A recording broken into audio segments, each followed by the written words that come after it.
সময়টি ছিল অষ্টাদশ শতাব্দী। অষ্টাদশ শতাব্দী পরবর্তী বিশ্ব ব্যবস্থায় এসেছে বহুমাত্রিক পরিবর্তন, যার প্রধান উপজীব ছিল ইসলামী খিলাফত ব্যবস্থার পতন ও পাশ্চাত্য সভ্যতার উত্থান। পাশাপাশি শিল্প বিপ্লব ও বিশ্বায়নের উপর ভর করে নতুন বিশ্ব ব্যবস্থার নামে পশ্চিমা জগৎ নিজেদের উৎপাদিত জ্ঞান ও তথ্য ছড়িয়ে দিয়েছে পৃথিবীতে। আধুনিকতার নামে নিজেদের অন্তঃসার শূন্য সংস্কৃতির বাজারজাত করছে সর্বত্র।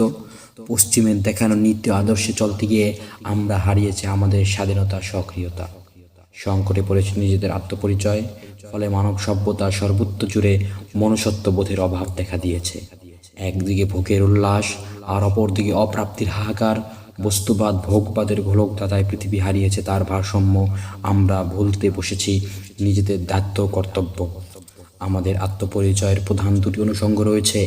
হাজার বছরেরও বেশি ধরে আমরা বাঙালি মুসলমান। একজন বাঙালি মুসলিম হিসেবে আমাদের রয়েছে বহুমাত্রিক দায়িত্ব। একদিকে মুসলিম হিসেবে ইসলাম অনুযায়ী চলা যেমন আমার দায়িত্ব, তদ্রূপ আমার পরিবার, সমাজ ও রাষ্ট্রের প্রতিটি ক্ষেত্রে ইসলাম প্রতিষ্ঠার জন্য চেষ্টা করাও আমার দায়িত্ব। সর্বোপরি রাসূল সাল্লাল্লাহু আলাইহি ওয়াসাল্লাম যে সাম্যের সমাজ প্রতিষ্ঠা করে গিয়েছেন তা পুনরায় প্রতিষ্ঠার মাধ্যমে কল্যাণময় নতুন পথ সুগম করা আমাদের কর্তব্য। পাশাপাশি বাংলাদেশের একজন নাগরিক হিসেবে দেশের স্বাধীনতা, সার্বভৌমত্ব ও দেশের মানুষের অধিকার নিয়ে কথা বলাও আমার দায়িত্ব বলে মনে করি। স্বাধীনতা পরবর্তী দল, নেতা, স্লোগান, সংবিধান অনেক কিছুরই পরিবর্তন হয়েছে, কিন্তু ভাগ্য বিড়ম্বিত মানুষের ভাগ্য পরিবর্তন হয়নি।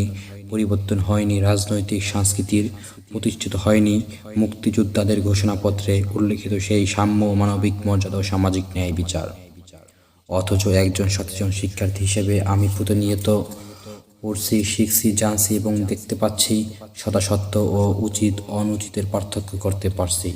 তাই শিক্ষার অচল ব্যবস্থা, অনাদর্শিক ছাত্র রাজনীতির ভয়াল থাবা, ক্যাম্পাসে ত্রাসের রাজত্ব, জ্ঞান উৎপাদন গবেষণায় বিশ্ববিদ্যালয়গুলোর পিছিয়ে থাকা, যোগ্যতা তৈরি না করে শিক্ষা প্রতিষ্ঠানগুলোর নিছক সার্টিফিকেট নির্ভর বেকার তৈরি শিক্ষাক্রম সহ বিভিন্ন সকল অন্যায় অনাচার নিয়ে আমাকেই কথা বলতে হবে। দক্ষতা, নৈতিকতা সম্পূর্ণ দেশপ্রেমিক নাগরিক তৈরিতে ঐক্যবদ্ধ কাজ করতে হবে। উপর্যুক্ত দায়িত্ব পালনের নিমিত্তে চলমান শতাব্দীর শ্রেষ্ঠ সমাজ সংস্কারক সৈয়দ মাওলানা ফজলুল করিম রহমতুল্লাহি আলাইহি দেশের সর্বস্তরে শিক্ষা প্রতিষ্ঠানের প্রতিশ্রুতিশীল, প্রতিধাবন ও প্রতিনিধিত্বশীল ছাত্রদের নিয়ে 1991 সালের 23 আগস্ট শুক্রবার ইসলামী শাসনতন্ত্র ছাত্র আন্দোলন বাংলাদেশ প্রতিষ্ঠা করেন, যার বর্তমান নাম পরিবর্তন করে রাখা হয়েছে ইসলামী ছাত্র আন্দোলন বাংলাদেশ।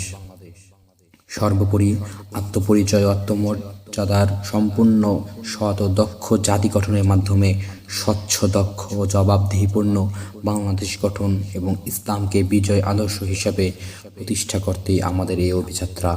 তাই আসুন ইসলামী ছাত্র আন্দোলন বাংলাদেশের পতাকা তলে এসে আদর্শবান শিক্ষায় আমরা গড়ে উঠি, আদর্শবান ছাত্র হিসেবে আমরা গড়ে উঠি।